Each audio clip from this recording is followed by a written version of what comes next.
deegaanada isteedyada uu ka dambeeyo gobolka Jubbaland waxa keenay oo ka dambeysay waa dadkiisii oo cabursan oo baqayo oo ka cabsanayo qof kale caburtaanka ka soo baxa deegaankiina u soo baxa banaanka imaada qaata qoryaha daartaan horta niyo Jubbaland cusub oo soo socota waa mid suurta gelin doonta biri waxay noqonayso halganka inaan qayb ka noqonana aad ugu qasbanahay oo qaybtayada qaadano dumar ahaan meel kasta oo aan joogno Jubbaland hal qabiil ma dego Soomaali badan baa degto waa gobolka kaliya Soomaali kulligiis ay wada degto haddana in qof laga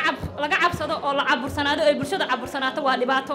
deegaanada isteedyada uu ka dambeeyo gobolka Jubbaland waxa keenay oo ka dambeysay waa dadkiisii oo cabursan oo baqayo oo ka cabsanayo qof kale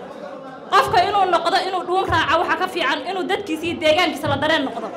dareenkaaga inaad qaadatid oo qaybtaada aad qaadatid hadaad xildhibaan tahay hadaad wasiir tahay hadaad shacab tahay wax aad tahay xilka aad haysid saanada wax kasta aad ka soo jeedid gobolkaas state-kaas Jubbaland aad ka soo jeedid inaad qaybtiisa qaadatid adiga waajibkaaga waaye waana wax Ilaahay ku faray waana deegaanka aadna u dhalatay waxaan kale u sheegayaa Jubbaland say dadku hore u sheegeen Kismaayo kalima aan Jubbada hoose Jubbada dhexe qabiilo kala dego deegaano kala dego Jubbaland cusubna ma noqonayso mid ku gobolka la sheegayo gadal leeyahay kaliya ma aha Jubbaland waxay tagaysaa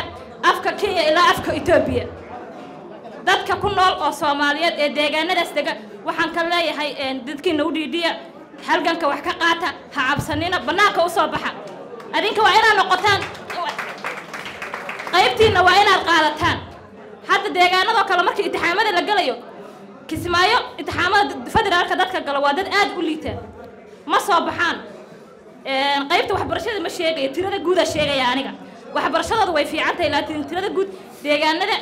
magaalada dhan Jubbaland oo deegaanku u yahay oo dadkeedu ay joogan tuulooyin yar yar baa ka tiro badan maxaa keenay dadkii waa ka carareen nin walba maalin walba la dilay deegaankii ma joogayo dadkii deegaanka inay ka baxaana waxa keenay waa caburitaanka ka soo baxa deegaankiina u soo baxa banaanka imaada qaata qoryaha daartaan